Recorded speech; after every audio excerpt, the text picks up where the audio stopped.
This podcast is part of the Treksphere Network. To find more Star Trek-related content, visit Treksphere.com. Well, let's get into it, because I do want to say, As you know, this is the measure of an episode, where it is our continuing mission to explore what makes a Star Trek episode a genuine Star Trek episode, and not just, we'll get into that later. As the world I'm Paul. turns. And I'm Jonathan. And we do this with 3 criteria. The first one is there sci-fi inextricably woven into the plot, like a tapestry? Wow. And number 2 syllables.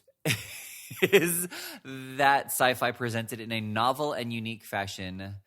And number 3 is there a moral or ethical dilemma that a character faces? I'm Jonathan. And I'm Paul. And this week, we watched Enterprise. Season 2, Episode 20, Horizon. And the blurb is as follows. While Enterprise investigates a planetary phenomenon, Mayweather takes the opportunity to visit a cargo ship where he was born and raised. And that's as exciting as it's going to get, everybody. Yeah. I will say... Nothing happens. Right. I really did like this episode. I like the actor who plays Travis, and I liked being able to see him not only have a focus, but have an actual... character development. But that's kind of the end of it. Like, there are so many issues that present themselves in this episode that are just character development lines rather than actual scenes and growth for the character. You know, like his dad dying and them having not spoken, like that's resolved in 30 seconds of dialogue with Captain Archer.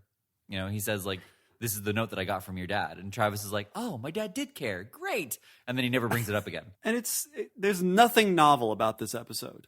Right. Zero. In both plots. And in the A plot, Mayweather's dad dies. By the way, so can I say something to people? For any television writers listening, that goes for you, Jonathan. All right, hang on. Let me get a notebook. Stop killing characters. Stop doing that as a device for plot or progression of plot or character development. Come up with something new, because inevitably what has to happen when you kill a character that is close to another character. Hang on. Yeah. I'll let you got that? Yep, got it. Okay. When you kill a character that another character cares about, then you have to have the requisite everybody's sad part of the episode. And I understand that people become sad when people die. That's not my problem. My problem is that we've seen it before. We've seen it 1,000,000 times.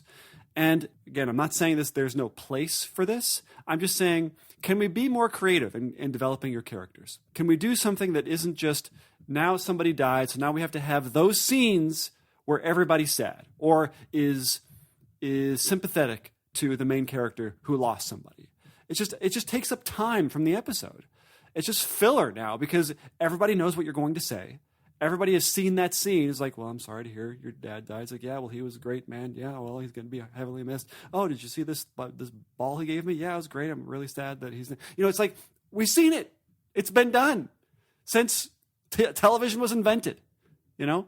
So can we please do something a little bit more creative with developing your characters? Because that was this episode. And I understand that they felt like this was a great way to bring all of the other characters or other members of Mayweather's family together. But there's other ways, more creative ways that perhaps have science fiction in them. Science fiction in... Okay. You're such a good student. My hand hurts now. So, you know what I mean? Like, you know, you see what I'm saying? I do. It is a, like, this is what I was saying about the episode. It is a good character growth moment, and it was nice to have that conflict with his brother, you know, like kind of his brother being thrown into the captain's seat. Like, I understand that that's why it was done, so there would be that conflict between the two of them that wouldn't have been there.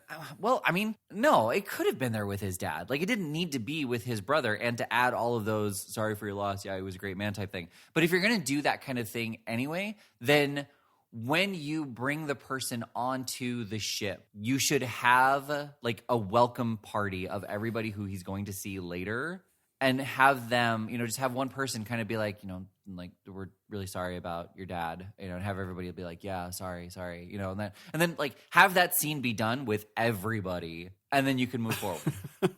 Or just don't have the scene. right? Right. You combine the father character with the brother character known as the father character, right? Well, yeah, like it also would have worked if there had been two different conflicts. You know, like his brother resents him for like maybe getting off the ship, for being better than him, especially if it's his younger brother. And he could have the conflict with his dad of bringing these Starfleet ideas to him, and his dad being, being stubborn about it and saying like, we don't need these ideas. You know, our ship is doing just fine without it. Okay, I'm glad you said that because I have a question. Okay. I thought that the Enterprise was one of the first, I don't know about Federation, but the first starships that Earth created and sent out. But I'm starting to get according to this episode, there have been starships for generations now because Mayweather's grandfather piloted cargo ships. Right. So how long have we been in space? I thought the whole Zefram Cochrane thing happened just years ago, like in the timeline of Enterprise. Has it been hundreds of years? Like, what's been going on? No, it hasn't been hundreds of years. But what warp travel allowed us to do was to have stations on other planets that we could get to easily. And so there were cargo ships traveling within our own solar system. But I thought the whole thing that happened with Zefram Cochrane in First Contact that kicked off, I'm guessing, the whole premise of Enterprise was within a decade of Enterprise. Is that not true? I guess obviously it is not true. There must have been 100 years or something like that. Right, but Zefram Cochrane is also in the first episode. As a living human, right? Like so when were there these cargo ships where his grandfather was piloting them? Right. I mean, maybe his grandfather, went into it at an older age anyway. Oh, I see. But didn't he make it feel like this was decades ago? Yeah. Oh, yeah. Well, because he also said, the blurb says he was born and raised on it. And I don't remember if he ever actually says that he was born there in this episode. Right. But at least 30 years, apparently. There's this weird antagonistic attitude towards Starfleet that I don't understand. Mm-hmm. Where these cargo ship people, where they're civilians, and they're like, well, why don't you go take your Starfleet uniform and take it off, that kind of stuff. Like, what? Why? Isn't this good? Shouldn't we all be kind of friends here? Aren't we all going to the same? Like, aren't we all protecting each other? Well, the brother kind of said that it's getting hard to find crewmen because people want the cush job of Starfleet rather than the dangerous job of being a freighter. And I get that, but it's also like, then why not just have the freighters roll into Starfleet and just have them be Starfleet freighters? Like, why? And who are the freighters serving? Right. I don't. It's very unclear. They pulled this whole universe in with a couple of lines in this episode, and I want to know more about it. I guess It's probably all up there somewhere, but I don't remember. I watched a little bit of the show when it came out, and I don't remember it ever going. Because I've seen the first episode as well, where Zefram Cochrane is in it. Mm. So, and he looks the same age as he does in First Contact. Right. He's not 100 years older. As they're implying with these lines about grandfathers piloting cargo ships. Mm-hmm, so it's weird. It's an unanswered question. Yeah, and it's one that is glaring, and I didn't think to research. So hopefully by our next Enterprise episode, I will have actually looked at the timeline and had that figured out a little bit better. Well, probably not. Probably not. You're right. I will say it was very interesting. So, in Next Gen, when somebody goes through a automatic door, that it opens up when they come near it, closes when they go out of it. And it's just two people, when they were doing it practically, it was just two people pulling them open because they saw them and then pushing it closed when they said that they left. And that's how they did that fancy trick. In this episode, at least one of them, when I think the shot where Mayweather is disembarking from the Enterprise, the doors are digital. So because they're kind of really big doors, and they slide open, and Mayweather gets off, and it slides closed, and it kind of looked a little off to me. It's like, what is this? It's like kind of the way Episode 1 Star Wars looks like. It's like, there's something wrong. This is not a real walking rabbit. This feels fake. There's something off about this, right? But and I was like, oh, that's interesting. They didn't do it practically. They did it with visual effects. That was the most interesting that I could find in this episode. I mean, I did like I said, I did like the character development. Like I really appreciated how Travis was, he came back with these Starfleet ideas. He's like, we can do this to your ship. And, and his brother raises the practical argument of what happens when you're not here and this breaks down. But that was the end of it. Like Travis just goes grumping off, and he could have said, like, I can train one of your people, like, give me 6 hours with them. I just, like, I learned this since I've been gone. They can learn it too. Yeah, it was just sort of that a bit worn out plot of, there's contention between two brothers because of something that happened in the past, and one of them is always giving them crap, and at the end they're friends again. And this is old. I just didn't. I didn't. It wasn't interesting to me to watch. Also, where's the science fiction? Right. Well, and then we go over to Enterprise, where everybody is trying to get to Paul to go see Frankenstein. That's the plot. Yeah. T'Pol learns what movie night is. Right. That's it. Yeah. The end. Yeah, like there's no sci-fi there either. There's a sci-fi in the background where they're talking about this planet, and I thought you were talking about in the background where Dr. Frankenstein is creating a new being. Right. That was the only science fiction in the show. And they learn about the biological life signs that must have been brought up to the surface with all of the exploding volcanoes, and they do nothing with that. Like that's the end of it. It cuts back to Travis. And then they talk to Travis talks to or Mayweather talks to Archer, and he's like, "So how did it go?" And he's like, "Oh, went fine. Like we just saw the planet, saved an alien race form, like just the usual regular Sunday night." Yeah, exactly. By the way, this is what's wrong with the Enterprise is they watch movies with all the lights on. Oh, I didn't even notice. I did like T'Pol's comment to Phlox, which one? If you like, we can pause the movie so you can finish your conversation. That was good. I'm going to use that. Right. I like that. Yeah. Okay, so this episode suffers from what I like to call the oboe syndrome. Oh, interesting. Okay. Yeah. The oboe syndrome is whenever you hear an oboe in the score, or if there is ever an oboe employed in the use of the score, that it does not belong in Star Trek. Because it's going to be overly sentimental and perhaps trite and overworn in terms of plotline. Because if you watch Next Gen, very rarely, in fact, I will maybe argue that never, was an oboe employed. Because oboe is normally used for very sentimental scenes where someone is talking about their past or a family member who has died or something where there's a long conversation about someone's childhood. And it's just that's the only time you can use oboes because it's very soloistic. It sticks out. It doesn't blend into the background. It's not really rhythmic, It's just that's what you use it for. It's a soloistic instrument that is meant to evoke sentimentality. And this episode suffers from this greatly. There are many scenes where it's just an oboe playing the theme or playing a theme. And the end. That's the end of that rant.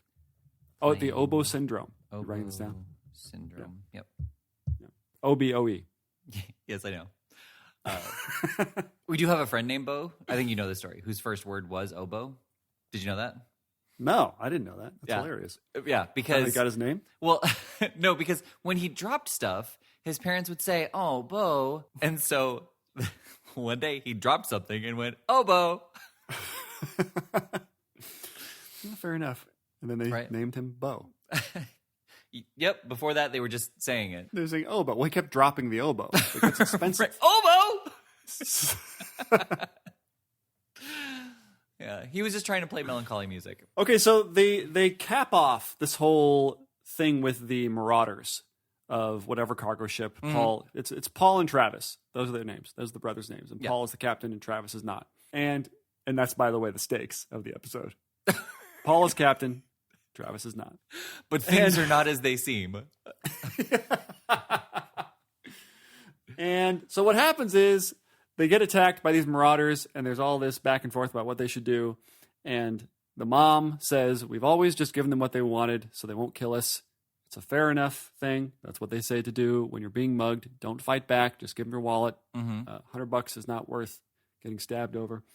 It's good advice. Just give them what they want. And Travis is like, no, we should stand up to them. Stand up to them so they don't do this again.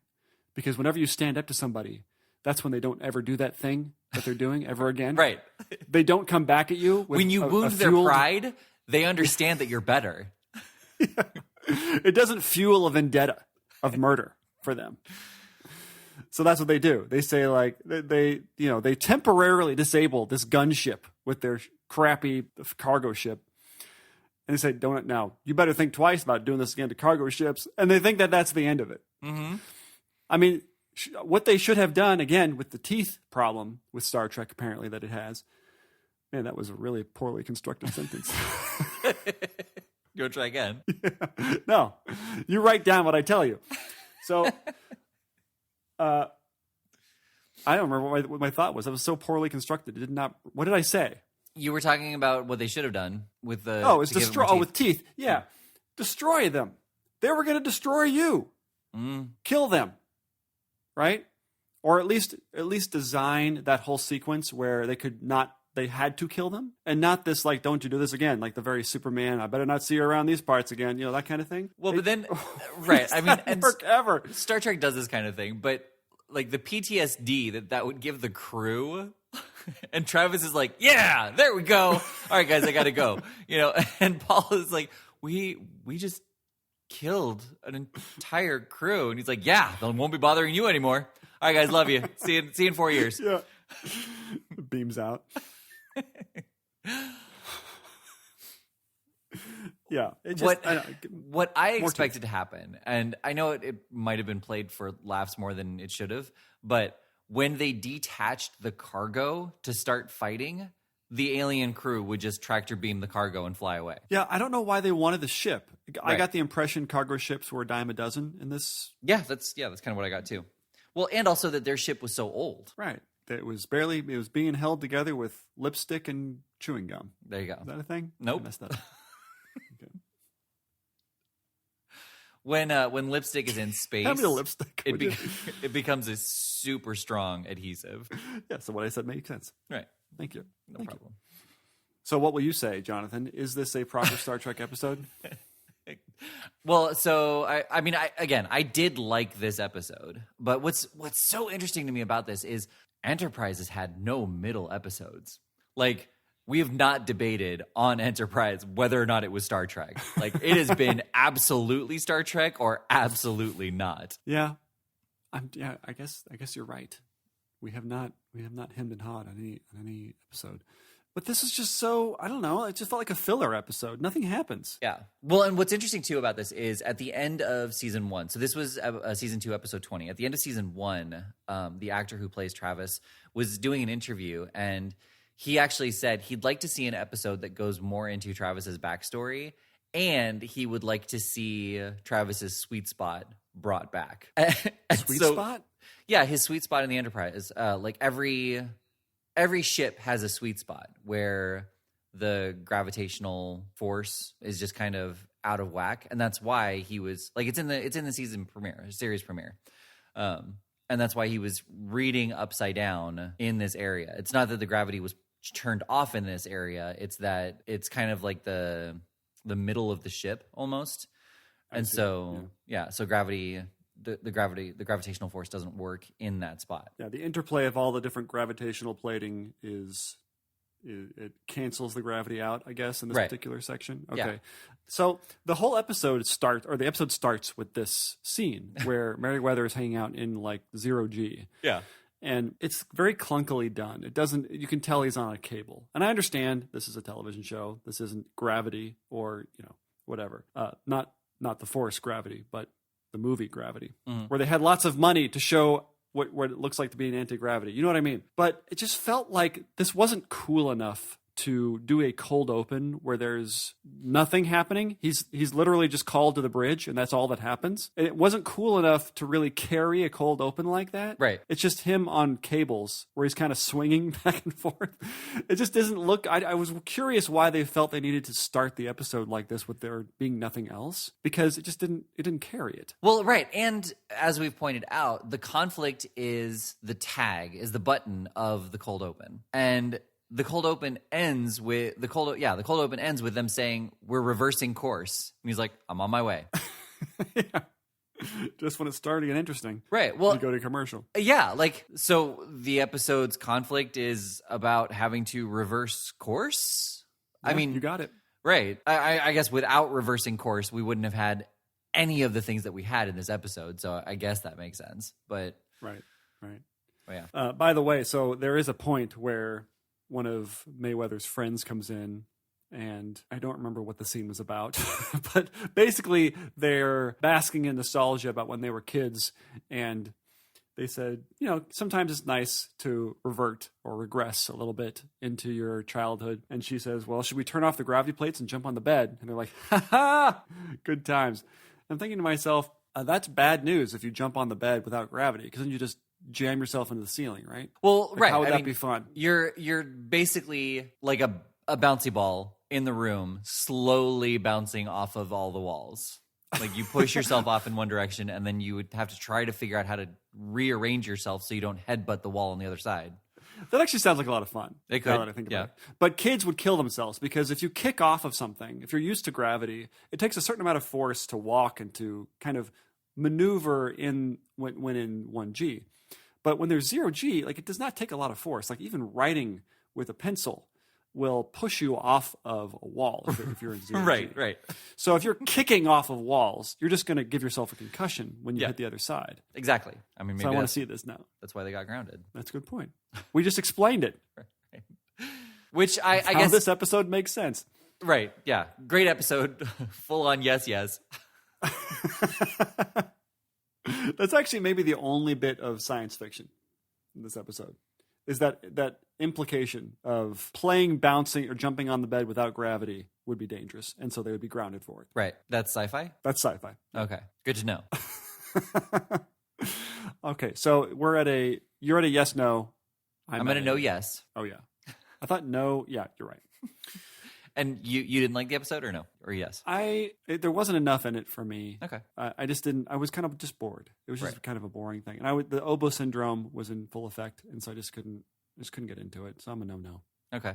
No. Oh man. Is any of Star Trek going to be proper Star Trek at a certain point? I guess it has been. Yeah. Last week's episode was. Yeah. Barely. Right. I am really excited to find out if next week's episode is proper Star Trek. Do we just talk about it now? We can, if you like.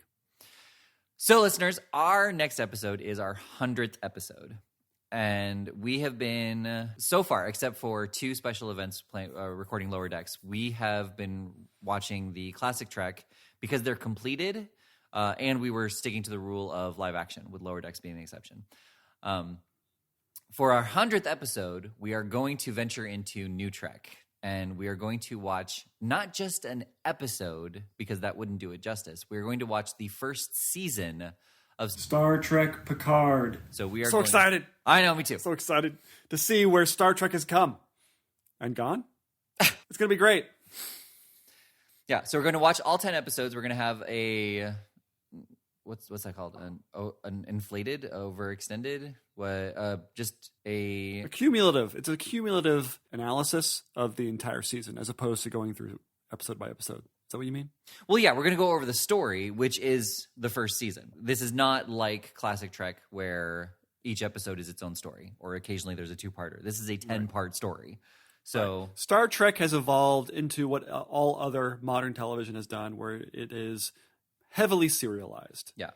There's no self-contained episodes, really. It's all just 10-hour movies, basically. Right. Yeah. And this will get us jazzed and better prepared for the DS9 finale as well. And we can watch those 10 episodes.